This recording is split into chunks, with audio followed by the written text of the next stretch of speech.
Hello world, I'm Prince the Culture Keeper, founder of the Culture Keeper Circle.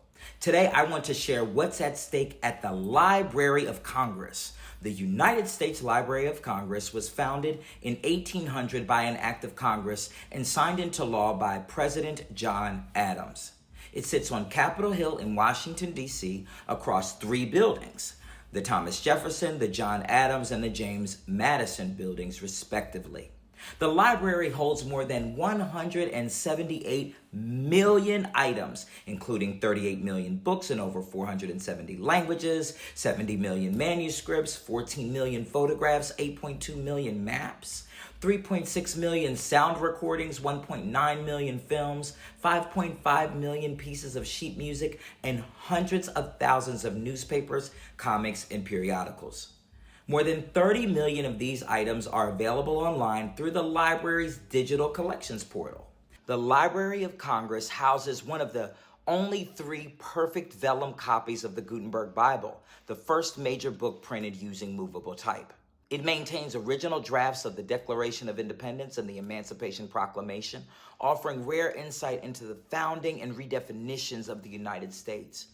The People's Library also holds thousands of rare cultural manuscripts, from Indigenous language dictionaries to American maps, essential for understanding the histories of Native nations. The staff and operations of the library is run by 3,100 employees, including archivists, curators, scientists, specialists who care for the immense collection. Hundreds of volunteers and interns assist each year with research, transcription, and education. Its annual budget is around $800 million, and that funding is subject to congressional approval. Right now, the Library of Congress is under threat. So who stands to lose the most? For African-descendant communities, the library safeguards cultural memory across generations. It houses the Frederick Douglass Papers, filled with speeches, letters, and his visionary writings. It preserves the Rosa Parks collection, offering personal notes and photos from her lifelong activism. It maintains the Slave Narratives collection, where formerly enslaved people told their own stories in the 1930s. It holds the African American Oral History collection, filled with multi-generational accounts of resistance, brilliance, and quotidian life. Historically Black newspapers like the Chicago Defender and the Pittsburgh Courier are archived there.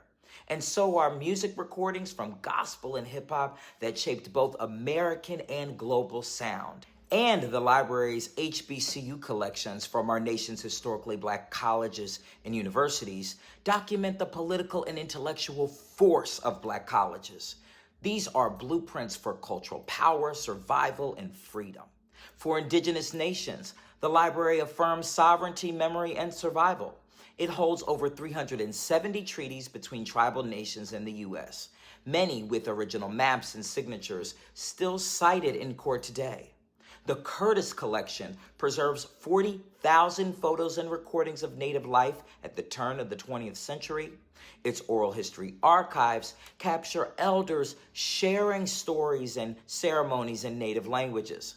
The library preserves petitions and letters from Native leaders documenting generations of resistance and diplomacy. It houses tribal constitutions and law codes that assert governance and self-determination. It safeguards over 80 indigenous languages through dictionaries, grammars, and recordings. These materials are not relics. They are instruments of cultural continuity and rightful belonging. For Latiné communities, the Library of Congress preserves a legacy of voice, struggle, and transformation. It houses the Palabra archives of over 800 recordings of poets and writers like Pablo Neruda, Julia de Burgos, and Sandra Cisneros reading their own works. It holds historic Spanish language newspapers like La Prensa and El Clamor Público, documenting Latiné presence in the U.S. since the 1800s. The farm worker movement collections preserve photographs and speeches from movement leaders like Cesar Chavez and Dolores Huerta. The Latino Veterans History Project honors stories of Latiné service members in every major U.S. war, and the Chicano movement archives house protest art and student activism recordings from the 1960s till today. These recordings document a long arc of resistance, creativity, and orgullo Latino. For Asian and Pacific Islander communities, the Library of Congress houses critical collections that tell of identity formation and cultural continuity and adaptation across migrations and generations. It holds historic newspapers like the Rafu Shrimpo, the Filipino Herald, and India Abroad, capturing daily life and organizing across diasporic communities. Its photographs reveal early communities in West Coast labor camps, Chinatowns, and Hawaiian plantations. The library preserves Hawaiian kingdom documents, treaties, land titles, and rural correspondence from before U.S. annexation. It maintains Pacific Islander collections with oral histories, traditional music, and cultural records from Guam, Samoa, and Micronesia. These are cultural anchors. They affirm presence, protect identity, and preserve sovereignty in the face of erasure. The Asian American and Pacific Islander experiences are stories of migration, resilience, exclusion, cultural survival, and joy carried across oceans, preserved through memory, language, and community. These are not abstract concepts of history or immaterial things at stake here. We are fighting to protect the maps of our cultural memory, proof of our presence, our purpose, and our power. Today, artifacts and book collections of our cultural history are vulnerable to budget cuts and political interference. Join us in defending the Library of Congress and the 178 million cultural resources that recount our pasts so that we can inform our future together.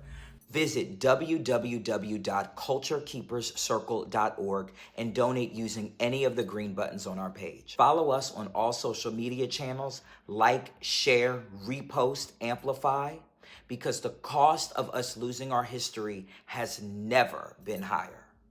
Prince the Culture Keeper, over and out.